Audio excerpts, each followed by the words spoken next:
예, 오늘은 나를 찾고 살아라 라는 제목을 가지고 아모스서 5장 4절에서 15절까지 말씀을 함께 나누도록 하겠습니다. 우리 이제 다음 주면 2020년, 요번 주 안에 이제 2020년이 되죠, 그죠? 2020년 참 이게 미래스러운 숫자였는데 벌써 이제 현재가 되어가고 있습니다. 예전에 우리 혜진 자매는 잘 모르던데 2020 우주의 원더키디 뭐 이런 만화가 있었습니다. 아실 겁니다. 그 만화에서 그리는 2020년은 막 우주 전함 날아다니고 막 외계인들하고 막 전투하고 뭐 이런 그런 때였는데, 그런 공상 과학적인 미래가 벌써 현재가 되었습니다. 이 만화가 제가 한번 찾아보니까 1989년에 첫 방영을 했다 하더라고요. 그때는 2020년이 굉장히 먼 미래였을 것 같습니다. 또 제가 대학 때 들어간 때가 1999년도였는데 그때 누가 2020년도에는 어떤 모습일까라고 물었다면 저도 무슨 그렇게 먼 미래를 상상을 하냐, 뭐 그런 먼 미래에 대해서 얘기를 하냐, 이런 정신없는 놈이다 이렇게 얘기를 했을 것 같습니다. 그렇게 먼 것처럼 생각되던 때가 벌써 이제 며칠 남지 않았습니다. 이 시간이라는 건 단절되지 않고 계속 흐르는 겁니다. 그래서 지금 제가 이 말을 하는 순간에도 시간은 흐르고 있고, 시간을 어느 한 시점에 잡아둘 수 없습니다. 지금 현재는 곧 과거가 되고 미래는 곧 현재가 됩니다. 우리가 뭐 미래, 현재, 과거라고 구분해서 부르지만 흐르는 시간 속에서 그 구분들은 사실 별 의미도 없고 그렇게 구분할 수도 없습니다. 그럼에도 불구하고 우리는 시간들을 구분해서 그 의미를 찾습니다.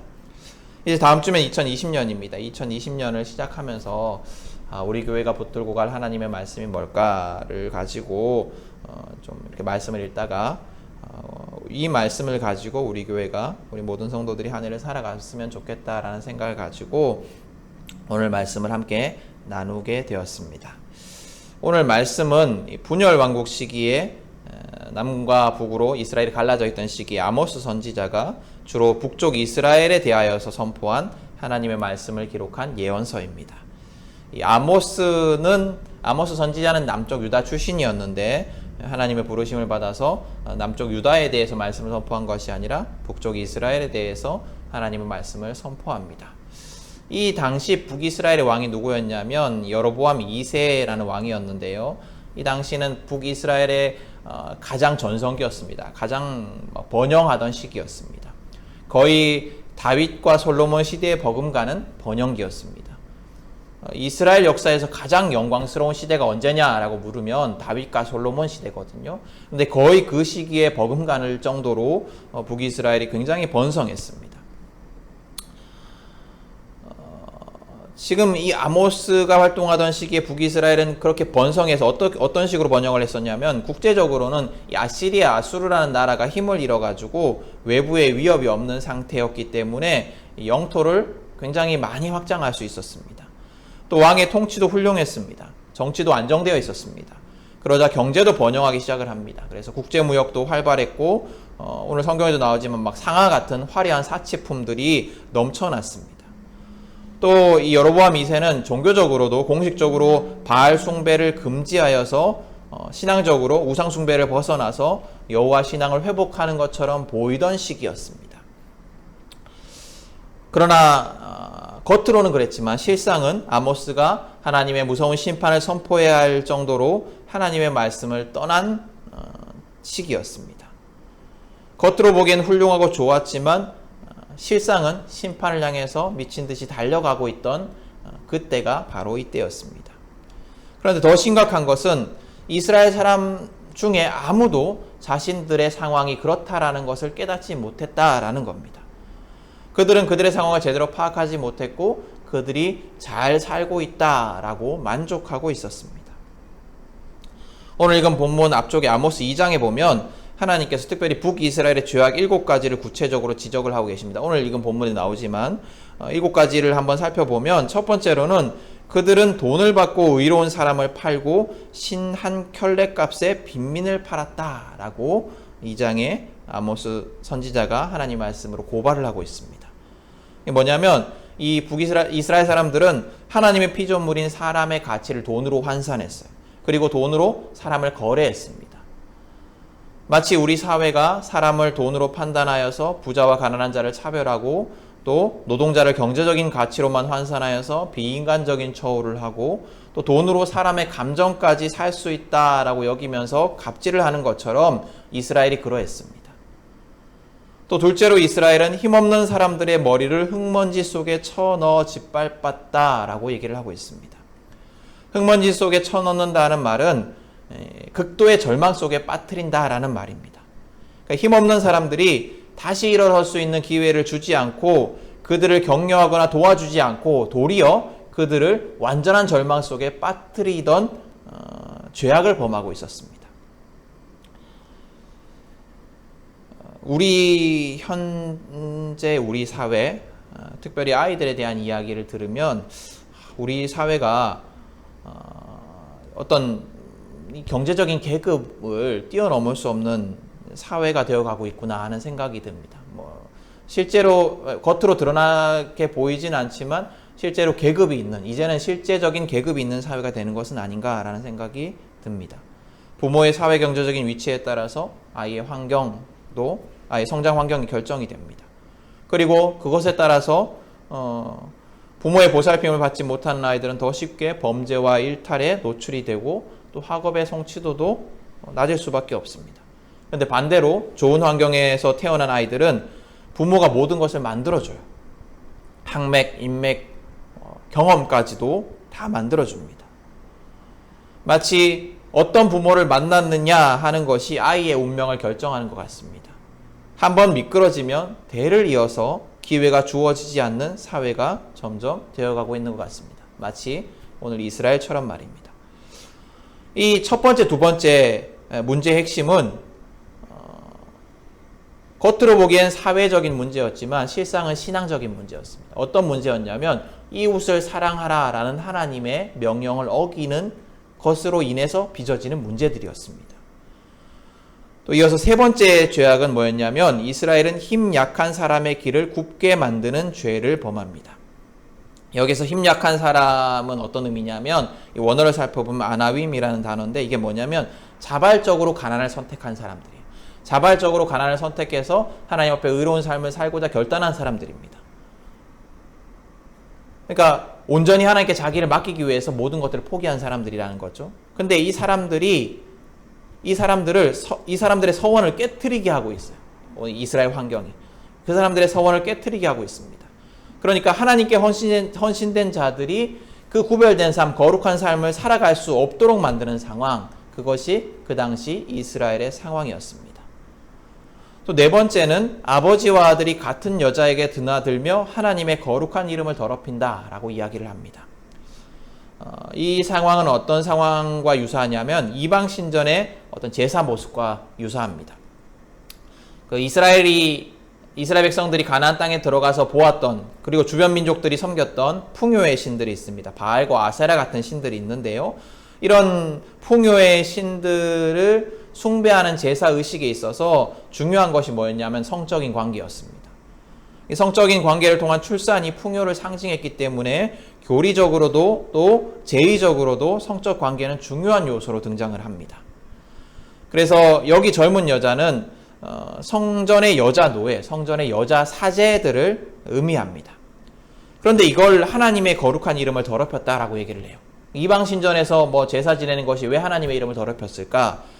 이 말을 볼 때 아마도 여호와 하나님을 숭배하는 제사에서도 이방 신을 숭배하는 제사처럼 그것과 유사한 어떤 거룩한 성매매가 이루어지지 않았을까라는 생각을 하게 됩니다. 그러니까 하나님이 명령하신 그 법대로 제사를 지내는 것이 아니라 도리어 우상 숭배하는 모양을 가지고 막 제사를 지내는 거였어요. 근데 그러면서도 하나님의 이름을 막 불렀어요. 이것이 거룩한 하나님의 이름을 더럽히는 일이었다라는 겁니다. 그러니까 하나님을 섬기는 제사가 완전히 막 난장판이 돼버린 상황입니다. 스스로는 제사를 잘 지내고 있다고, 스스로는 예배를 잘 드리고 있다라고 생각하지만 실상은 완전히 범죄한 제사를 지내고 있었던 겁니다. 또 다섯째로 이 이스라엘은 전당으로 잡은 옷을 모든 제단 옆에 펴두고 누워있다라고 고발을 합니다. 출애굽기 22장에 보면 하나님의 명령 중에 이런 명령이 있습니다. 전당 잡은 겉옷을 전당 잡았을 경우에 하루 안에 돌려줘라. 이런 명령이 있습니다. 이게 뭐냐면, 왜냐하면 당시에 이 겉옷이라는 건 뭐 이불도 대용이었고 그 다음에 뭐 옷도 대용이었어요. 그러니까 지금처럼 옷이 많아가지고 뭐 겉옷을 벗으면 뭐 내복이 있고 또 막 집이 막 아주 좋아가지고 뭐 따뜻하게 잘 돼 있고 이런 것이 아니고, 이걸로 그냥 의식주를 대신하는 의주를 대신하는 뭐 그런 역할을 하는 거였습니다. 그러니까 아주 필수품이었습니다. 생존의 필수품이었어요. 근데 그걸 저당 잡혔다라는 것은 그 사람이 얼마나 절실한 상황인가를 알려줘요. 뭐 어떻게든 돈을 못 구해서 이거라도 저당을 잡힌 거예요. 그러니까 하나님께서 이걸 하루 안에 돌려주라는 것은 생존을 위한 필수적인 것을 배려해 주라는 거예요. 그만큼 어떤 최소한의 삶을 살아갈 수 있도록 어떻게 배려해 주라는 명령입니다. 근데 오늘 이스라엘은 그것을 돌려주지 않고 하나님을 예배하는 제단 옆에 펴두고 있습니다. 다른 곳이 아니라 하나님을 예배하는 제단 옆에. 삶으로는 하나님의 말씀을 하나도 지키지 않으면서 예배의 자리에 와 있는 거예요. 또 여섯 번째 죄악은 뭐냐면 하나님께 바쳐져야 하는 성전의 포도주를 마시고 있다라고 얘기를 합니다. 이것도 하나님께 바쳐져야 하는 제물을 자기가 막 마시고 있는 거예요. 그리고 마지막으로 일곱 번째로 죄악에 대해서 뭐라고 얘기를 하고 있냐면 나실인에게 포도주를 먹이고 예언자에게 예언을 하지 못하도록 하는 죄를 범하고 있다라고 얘기를 합니다.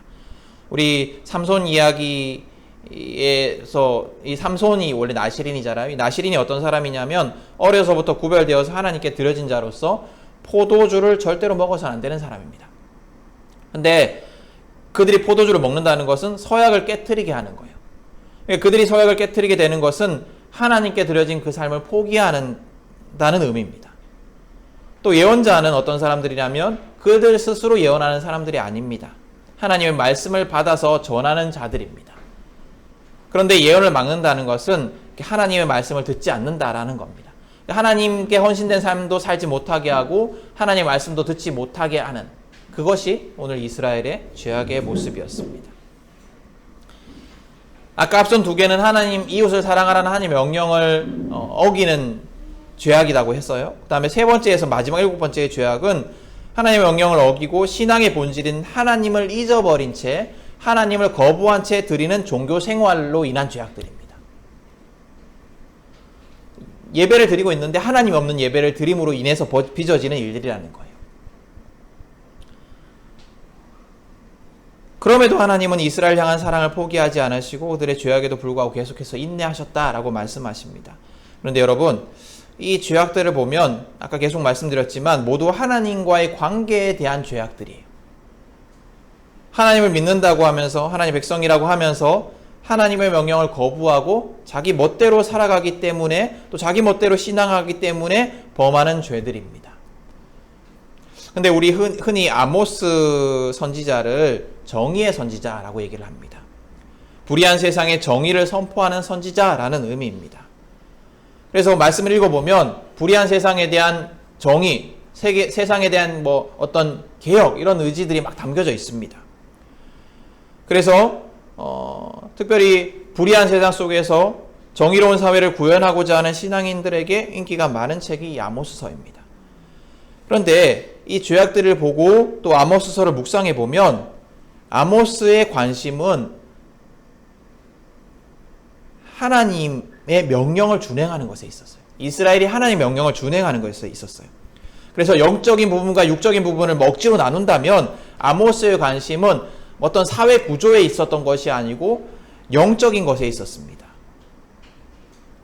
이게 무슨 의미냐면 많은 신앙인들이 신앙의 문제와 또 세상의 문제를 분리된 것이라고 생각을 합니다.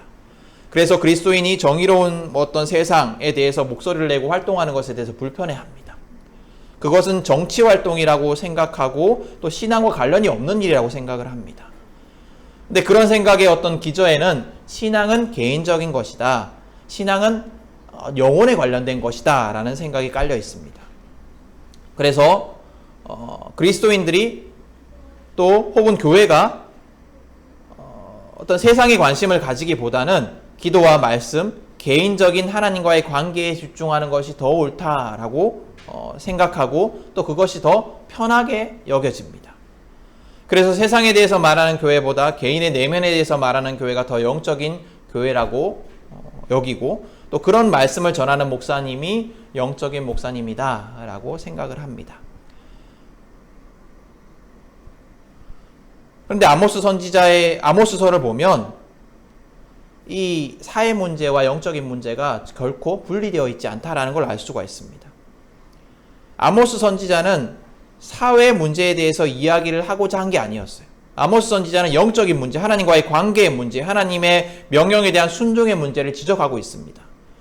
이스라엘의 죄악은 이웃을 사랑하지 않는 문제였고, 하나님의 명령과 상관없는 하나님이 싫어하시는 제사의 예배에 관련된 문제였고, 율법을 어기는 문제였습니다. 그런데 곧 이것이 어떤 문제였냐면 정치와 사회와 경제의 문제였습니다. 성경은 결코 신앙과 세상을 분리하지 않습니다. 그것을 오늘 아모스서는 우리에게 확실히 보여줍니다. 이제 이스라엘은 그들의 죄악으로 인해서 하나님을 만나야 합니다. 그런데 이스라엘이 만나야 하는 하나님에 대해서 오늘 성경이 뭐라고 얘기를 하고 있냐면 주 만군의 여호와의 모습이다 이렇게 얘기를 합니다. 주 만군의 여호와다 이렇게 얘기를 합니다. 이게 어떤 의미냐면 만군의 여호와라는 의미는 뭐냐면 모든 것의 창조주, 모든 것을 주관하시는 분, 모든 것들이 심지어 자연 법칙까지도 굴복해야 하는 분, 그런 놀라운 능력과 무서운 힘과 그래서 피조물들이 도저히 눈을 들어서 볼 수 없을 만큼의 위엄을 가지신 분이 하나님이시다라고 얘기를 합니다. 자애로우신 하나님, 사랑 많으신 하나님, 우리의 모든 것을 용서하시는 하나님에 대해서 얘기를 하는 것이 아니라 능력과 위엄이 있는 무서운 하나님에 대해서 얘기를 하고 있습니다. 그리고 그 하나님이 이스라엘을 찾아올 것이다. 그 하나님이 죄악에 가득한 이스라엘을 찾아올 것이다 라고 말씀을 하고 있습니다. 그럼 이제 이스라엘은 그 무서운 하나님, 만군의 하나님 앞에서 어떻게 해야 될까요? 오늘 성경은, 오늘 우리가 읽은 본문은 이스라엘에게 명령을 합니다. 4절 말씀입니다. 너희는 나를 찾아라, 그러면 산다. 이 구절을 히브리어 원문에 더 가깝게 해석을 하면 이렇습니다. 너희는 나를 찾아라, 그리고 살아라. 히브리어 원문은 두 가지의 명령문을 담고 있어요. 나를 찾아라, 그리고 살아라. 이스라엘의 하나님 앞에 이스라엘이 하나님의 심판 앞에서 살기 위해서는 하나님을 찾고 또 하나님의 뜻대로 살아야 합니다. 하나님의 심판 가운데 심판을 피하기 위해서는 하나님을 찾고 하나님의 뜻대로 살아야 합니다. 그러면 하나님을 찾고 살아가는 일은 구체적으로 어떤 모습일까요? 오늘 성경을 읽은 본문을 보면 이스라엘은 베델과 길갈과 브엘세바를 찾지 않아야 된다라고 말씀하고 있습니다. 근데 이 베델과 길갈과 브엘세바가 어떤 지역이냐 하면 이스라엘이 예루살렘 대신에 하나님께서 예루살렘에서 하나님을 예배하라라고 말씀하셨는데 예루살렘 대신에 하나님을 섬긴 성소로 만들어 놓은 곳입니다. 왜 그러냐면 북이스라엘과 남유다가 갈라지니까 이제 남쪽 유다에 가가지고 예배를 드리면 그게 싫은 거예요. 그러니까 왕들이 그게 싫었던 거예요. 자기 백성들이 유다에 가서 예배를 드리면 아무리 나라가 갈라져 있어도 유다의 힘이 실릴 것이다, 남쪽 나라의 힘이 실릴 것이다 라고 생각했기 때문에 그곳에 가지 말고 베델과 길갈과 브엘세바에서 하나님을 예배하도록 만든 거였어요. 근데 이곳에 가지 말라는 것은 어떤 의미냐면 바른 예배를 회복하라는 거예요. 하나님이 명령하신 대로 하나님이 중심이 되는 예배를 회복하라는 것입니다. 하나님이 명령하시는 대로 제대로 예배하라는 것입니다. 하나님께 온전히 순종하여서 하나님의 뜻대로 하나님이 원하시는 대로 하나님을 찾고 예배하라는 것입니다. 북이스라엘 사람들은 비록 예루살렘에서 예배를 드리진 않았지만 자신들이 하나님을 열심히 예배하고 있다라고 믿었습니다. 그 사람들은 아까 얘기도 했지만 좀 전에 처음에도 말씀드렸지만 여로보암 2세가 바알 제사도 이제 금지했기 때문에 바알 제사도 이제 드리지 않고 있었어요. 그러니까 하나님을 더 잘 믿고 있어. 우리는 하나님을 정말 잘 믿고 있어. 우리는 하나님을 잘 따르고 섬기고 있다라고 스스로 철석같이 믿고 있었습니다. 그러나 그들의 예배는 하나님이 빠진 예배였습니다. 하나님이 중심이 된 예배가 아니고 하나님의 명령을 어기는 예배였습니다. 예배의 중심은 하나님이어야 합니다. 그런데 그들의 예배는 사람이 중심이었습니다. 그들이 원하는 대로, 그들이 편한 대로 그들 중심의 예배를 드리고 있었습니다. 그래서 이방신을 섬기는 것과 같은 풍습으로 하나님을 예배하기도 하고 제사 음식을 자기들이 먹어야 하니까 자기들이 먹기 좋은 음식으로 하나님의 명령을 어기고 바꾸어서 제물을 바치기도 합니다. 그리고 자기들이 편한 시간에 예배를 드립니다. 하나님께서 다른 시간에 예배를 드리라고 명령했음에도 불구하고 자기들이 편한 시간에 예배를 드립니다. 하나님께 예배 드린다라고 하면서 하나하나 하나님의 명령을 어기며 예배를 드리는 정작 하나님이 없는 예배를 드리고 있었습니다. 그들은 많은 예배를 드리고 있었지만 실제로 하나님은 만나고 있지 못했습니다. 여러분, 우리의 예배는 어떻습니까? 우리와 하나님과의 관계는 어떻습니까? 우리는 하나님을 찾고 있습니까? 우리는 하나님의 명령에 철저히 순종할 자세가 되어 있습니까? 우리는 순종하며 살아가고 있습니까? 하나님이 말씀하시면 그것이 나에게 손해가 되고 그것이 나에게 어려운 일이라 할지라도 그 방식대로 행동하고 예배할 마음의 준비가 되어 있습니까? 하나님의 중심이 된 신앙생활을 하고 있습니까? 우리의 예배는 내가 편한 대로 드리는 예배입니까? 아니면 하나님을 의식하는 하나님이 중심이 되는 예배입니까? 우리의 삶은 또 어떠합니까? 여러분, 2020년 한 해는 우리 모두가 하나님을 간절히 찾기를 바랍니다. 이스라엘이 심판 앞에서 살기 위해서 간절히 하나님을 찾아야 했어요. 이스라엘은 죽지 않으려면 찾아야 했어요. 그만큼 간절함으로 하나님을 찾아야 했습니다. 우리도 그것처럼 하나님을 간절히 찾기를 원합니다. 하나님이 중심이 되는 예배, 매일 하나님과 동행하는 하루, 하나님과 친밀히 교제하는 시간, 또 하나님의 뜻에 온전히 순종하는 결단이 우리에게 있기를 원합니다. 우리가 하나님에 대해서 자애로우신 아버지, 우리를 용서하시는 하나님에 대한 생각만을 가지고 있어서는 안 됩니다. 하나님 물론 그런 분이십니다. 그렇지만 동시에 하나님은 주 만군의 하나님이십니다. 엄청난 능력과 위엄과 권능을 가지신 분이십니다. 그래서 누구도 그분에게 눈을 들어 함부로 바라볼 수 없는 분이 그분이십니다. 우리가 그 두려운 분 앞에 서 있다는 것을 기억하기를 원합니다. 그리고 하나님 중심의 신앙을 결단하기를 원합니다. 또 여러분, 하나님을 찾는 일은 곧 사는 일과 연결되어 있습니다. 여러분, 앞서 하나님을 제대로 예배하기 위해서 베델과 길갈과 브엘세바로 가면 안 된다라고 말씀을 드렸습니다. 그러면 어디로 가야 합니까? 하나님의 성전이 있는 곳 예루살렘으로 가야 합니다. 그러기 위해서는 또 어떻게 해야 합니까? 북이스라엘이 남유다와 화해해야 했습니다. 유다와 이스라엘이 평화를 이루고 한 형제자매처럼 화해해야 했습니다. 근데 이건 굉장히 정치적인 일이죠. 두 나라가 화해하는 거 굉장히 정치적인 일입니다. 그렇지만 그렇게 정치적인 일처럼 보이지만 하나님을 제대로 예배하기 위해서 해야 했던 일들이었습니다. 그리고 14절에 말씀하듯이 그들은 선을 구하고 악을 구하지 않는 삶을 살아야 했습니다. 14절에 보면 선을 행하면 하나님이 함께 하실 것이다 라고 말씀하십니다. 여기에서도 하나님을 찾는 것과 살아가는 것이 연결되어 있는 일임을 알 수가 있습니다. 하나님과 함께하는 신앙의 문제는 곧 악을 행하지 않는 정의의 문제입니다. 그러면 선을 구하고 악을 행하지 않는 삶은 구체적으로 어떤 삶입니까? 12절에 보시면 의로운 사람을 학대하지 않고 뇌물을 받고 법정에서 가난한 사람을 억울하게 하지 않는 삶입니다. 여러분, 근데 우리가 재판하는 사람들은 아니잖아요. 그렇죠? 그럼 우리는 어떻게 해야 될까? 이 하나의 명령을 따르기 위해서 어떻게 해야 될까요? 요 구절만 보면 우리가 공정한 재판이 이루어지도록 구조를 만드는 일에 동참해야 됩니다. 공의로운 사회를 만들기 위해서 감시해야 되고 또 정책에 대해서 관심을 가지고 투표하고 사회가 더 정의로워지도록 행동해야 합니다. 그리고 예배에 걸맞는 삶을 살아야 됩니다. 하나님의 뜻대로 살아야 합니다. 하나님 말씀하시는 대로 살아야 합니다. 세상의 방식을 내려놓고 성공의 법칙을 내려놓고 이웃을 사랑하고 하나님을 사랑하는 삶을 살아야 합니다. 구체적으로 내 삶 속에서 어떻게 살아야 할까에 대한 질문을 가지고 또 내가 처한 현실 속에서 상황 속에서 하나님의 뜻이 무엇인지를 늘 구하고 결단해야 합니다.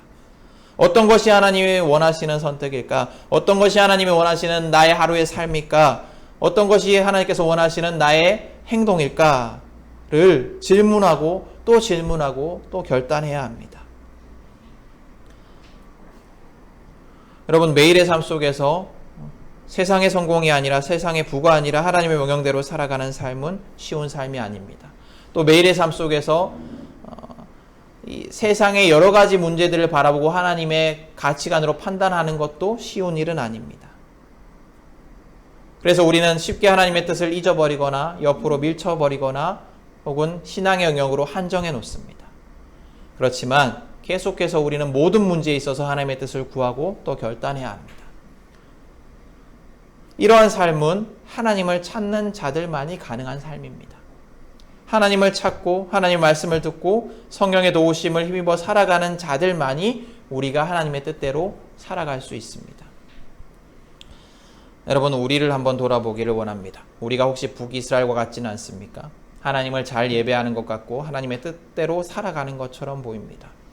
실제로 잘 살고 있습니다. 별 걱정 없이 그냥 무난한 삶, 또 혹은 괜찮은 삶을 살아가고 있습니다.